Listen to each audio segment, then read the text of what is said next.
Well, the simple part that most people don't understand is that every thought we think and every word we speak is creating our future. It's as though our thoughts go out into the universe and are accepted and brought back to us as experience. Now that is a very simple thing, but most people don't get it. They don't understand it. They've never heard it before and they think it's ridiculous. But if you can really accept the fact that every time you think a thought and every time you speak a word, you are literally painting your future, making your dinner, whatever you want to call it, you are creating. And you're creating your own life. And this is simple, but it's not easy to accept. But once you accept it, then you can start deliberately creating what you want in your life. And you begin to be aware of what you don't want in your life and how you are contributing to it. Now, I think this has been around forever, but for some reason in the last 20 years, the universe has wanted this to go out among all the people, or all the people that are ready for it.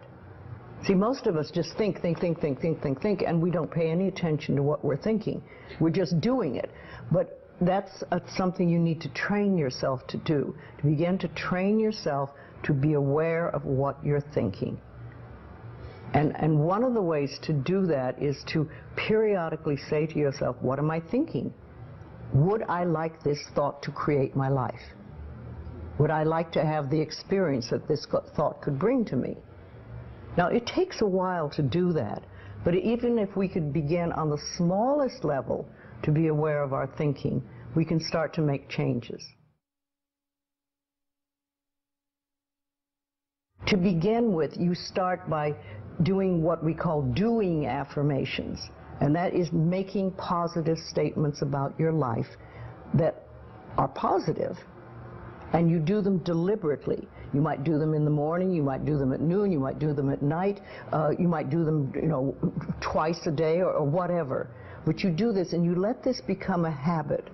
And as you start to do them, things will begin to change, maybe on a very small level. I call it getting the green lights in the parking places.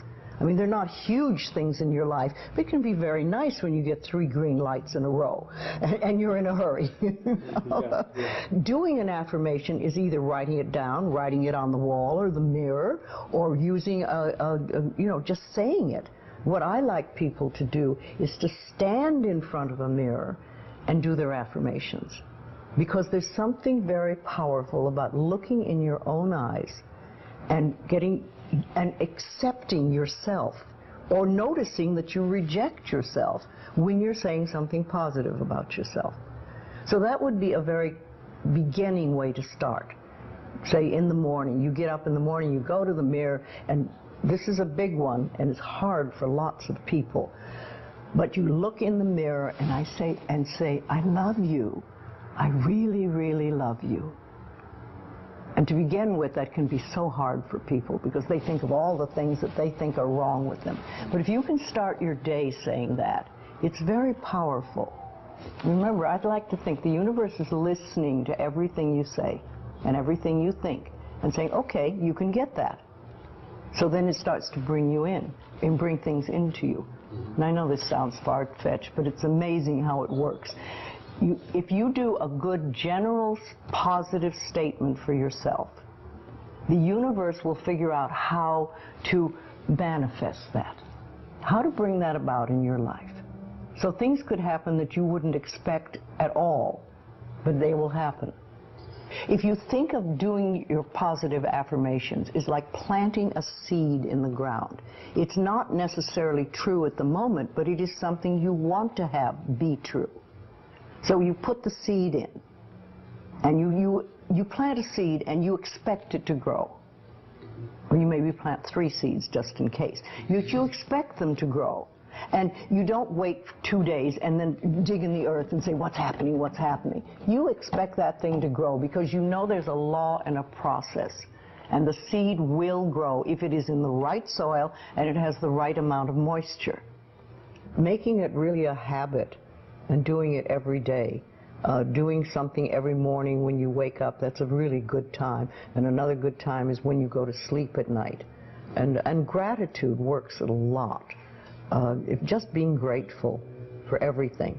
The more, I always say the universe loves gratitude. The more you're grateful for what the good is in your life, the more good you get to be grateful about. Mm-hmm. And it's like, you know, if somebody gives you a present or gives me a present and I say, oh my God, I hate that color and it doesn't fit, and you know, that person will never give me another present. Mm-hmm. But if you say, oh, it's wonderful and thank you, I really adore it, it's great, that person is probably going to want to buy you a present every time they see something they think you would like. And it's like that with the universe. The universe loves gratitude.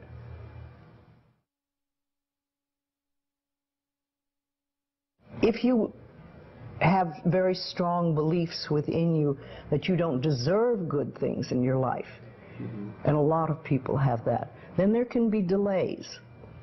And sometimes people say, well, affirmations don't work. I've done them. But when they're doing, for instance, prosperity affirmations, and they've done some prosperity affirmations, and they say it doesn't work, nothing's happening. And I say, well, all right, how many prosperity affirmations did you do in a day? And they'll say 3, probably. And they say, all right, how many poverty affirmations did you do this day? And that could be 300, depending on where you're coming from and what is running through your mind. See, I have this, one of my thoughts about life is that only good lies before me. And I have been saying this for many years.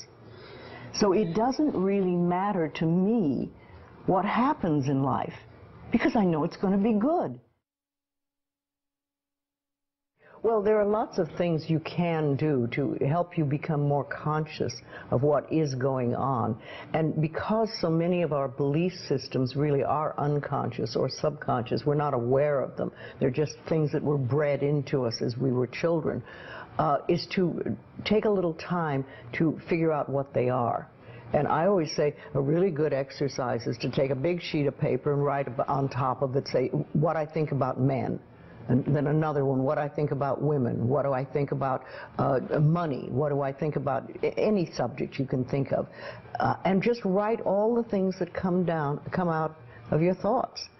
And whether they sound good or not, just write them down. And any one subject, if you just write them all down and then look at them and see how many are positive and how many are negative. And if you can take those negative ones and turn them around, make them into positive affirmations, then you can start clearing up what you believe about, say, money that is not positive for you, and or is keeping you from bringing money in. And you can do that with lots of things in your life, so you can really begin to realize what you do believe about these things. So you can't change your thoughts if you don't know what your thoughts are. There is a law of thinking, and we are beginning to learn about it. And it is like a computer. If you have this gorgeous computer put in front of you, and you don't know what to do with it, it's a piece of junk. But if you learn the language of the computer, miracles happen. And that is what the law of thinking is. When you learn how it works, miracles happen. What you think and what you believe is what will come true for you. Your thoughts create your life. It's that simple. And when we can get that, we can make enormous changes. Well, I think it really starts with realizing that you don't love yourself, that most people don't. Most people feel they're not good enough, that they haven't done it right, they won't do it right, they'll never be enough, and they're definitely not lovable. And when we come from that space, it's very hard to create things for ourselves that are really good. So in the early days when I worked with people, I used to fix this problem and fix that problem, and you'd have this, a health thing, and we'd work on that and we'd work on this. And one day I discovered, much to my amazement, that if I would help people learn to love themselves, to really accept themselves as they are, we didn't have to work around problems, because it was almost like a miracle. Everything seemed to fall away. It's a hard one for people because we grow up believing that we're not good enough and nothing is right. I remember lots of times I would ask people, well, what is really wrong with you? What have you done that is so terrible that you're not acceptable to yourself? And I never, ever, ever got an answer that made any sense. You know, they might say something like, well, I'm too fat. Well, so, you know. But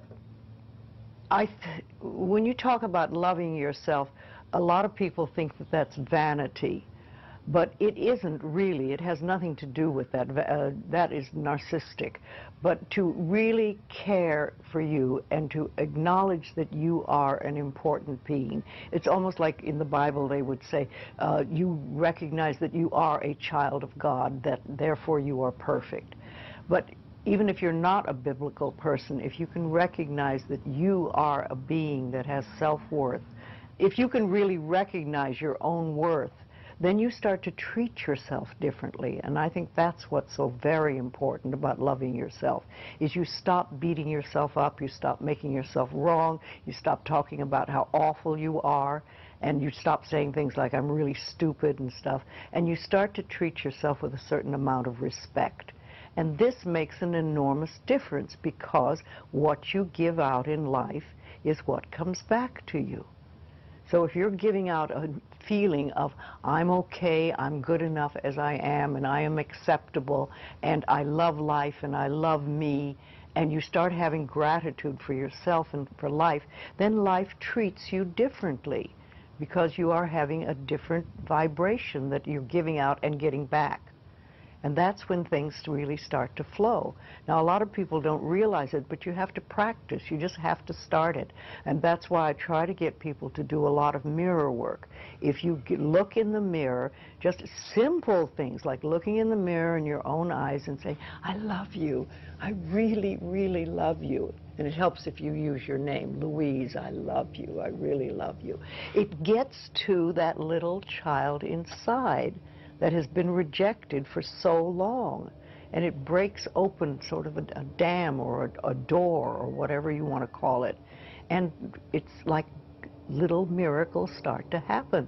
Lots of little good things happen, and the universe loves grateful people. The more grateful you are, the more you get to be grateful about. It's that simple. Life is really very simple. We make it enormously complicated, but it doesn't have to be.